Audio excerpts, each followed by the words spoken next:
Hey guys, thanks for being here. So, I was so focused on the charts that I didn't realize I was recording um, music in the background on Spotify. So, unfortunately, I'm gonna have to just recap the trade this way on mute because I was playing freaking Drake and Post Malone in the background. I can't, use that due to copyright infringement. So, I'm just gonna let the trade play out for you here, and then I will explain um, what is happening and why I decided to take the trade. Here I am entering the trade. Boom. Entered 500 shares at 186. Stop loss at 180. So the stop loss is right below this bottom of the 1 minute candle here. And our take profit is right up here at 197, right below the major resistance of 198 and 199, and especially the $2 marks.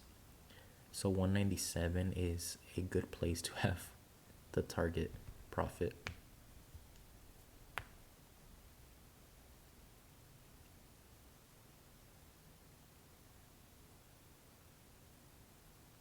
Goes on the time and sales, we're seeing a lot of green, which is good.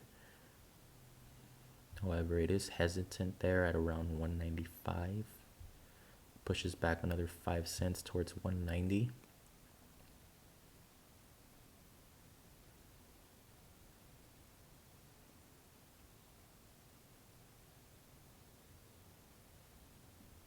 There's back to 188, but we know at around 186, which was the previous resistance that it broke out of, there is support there. And I will definitely briefly recap exactly why I decided to take this trade after it plays out through the app in order for me to better explain myself, and hopefully you can understand the reasons why I took it. A lot of green there on the time and sales once again. Looking at the level 2 at the $2 mark, there's a large ask. Now this 1 minute candle that we're looking at right now, we're looking for it to either pull back towards 186 or hold that level at 90. We know that around 95 there is a resistance level there.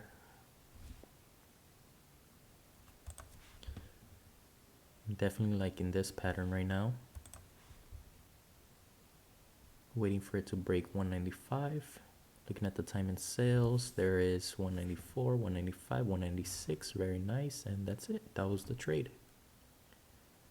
Now the stock eventually did push upwards a little more above 2. It broke that resistance area. So let's review it really quickly and let me know if you understand what I am talking about.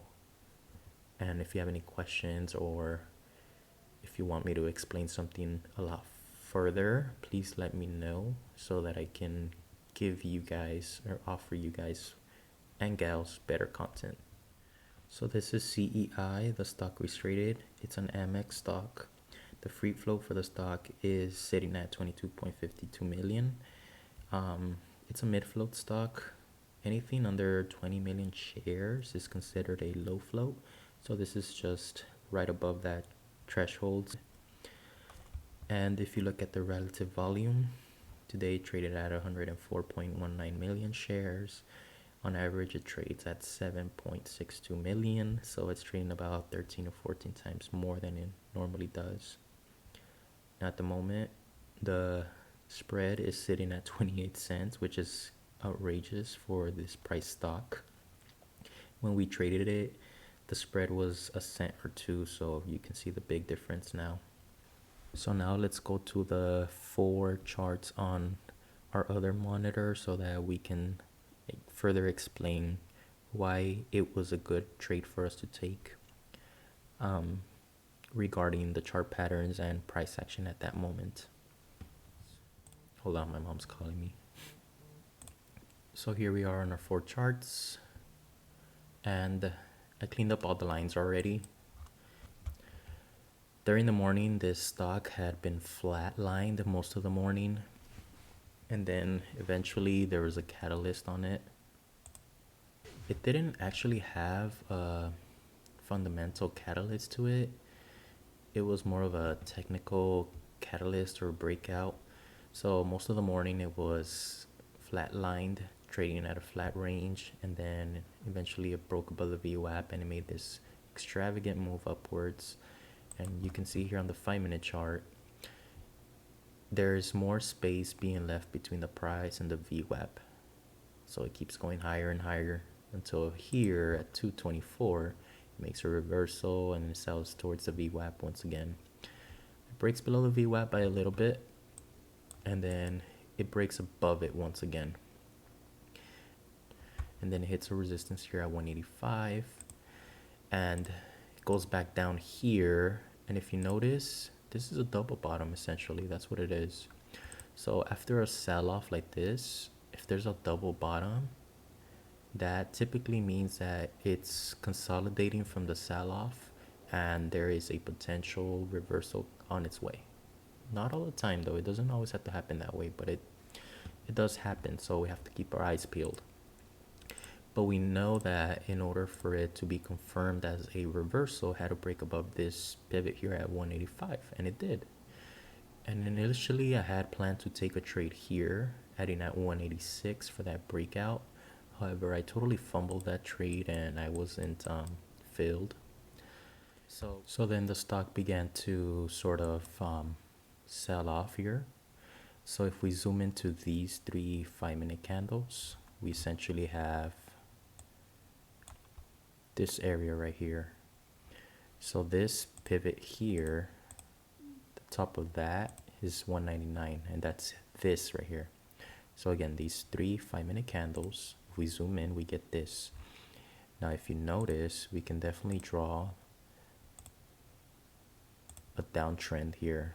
So we have a descending resistance, so lower highs, right? So eventually we reached another double bottom here at 176. Got this double bottom, 176, as you can see here. Boom, bottom, it went up towards the descending resistance and then went back down. And essentially that's what we have, the double bottom. Now the next move we were anticipating after that double bottom was another quick reversal. And in order for us to confirm that reversal, we knew that we had to break not only the descending resistance, but also this area of 185. So on this 1-minute candle here, we got that break.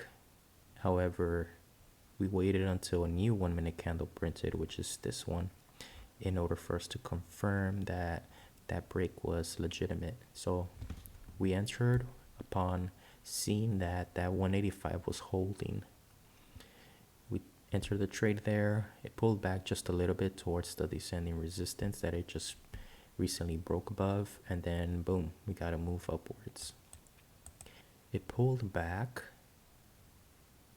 after hitting that resistance at 195 all the way down to 186, 187 area, but we didn't sweat it because we know that 1, we had broken above that descending resistance, 2, we broke above the 185, and 3, our stop loss was right underneath the bottom of this 1-minute candle. So the bottom of this 1-minute candle is 181.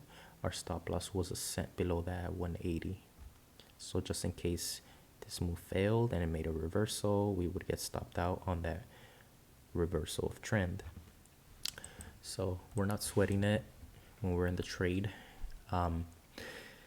Eventually, yes, we took our profit with this large green candle, and of course the stock continued to make a larger move upwards, but that was during after hours.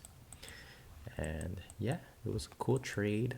We're trying to stay consistent. We're trying to stay away from all those craziness that is GME and AMC. I know many beginner traders are making a lot of money through those. But like anything, it has to come to an end, and I prefer to remain as consistent as possible in order to better capitalize within the market in the long run. So let me know if any of this makes sense. Please do not hesitate to comment or ask me questions. I promise I don't bite. We can always try to learn how to be more efficient together. And thanks y'all for watching. Be safe out there. Keep your account safe, yo. Bye.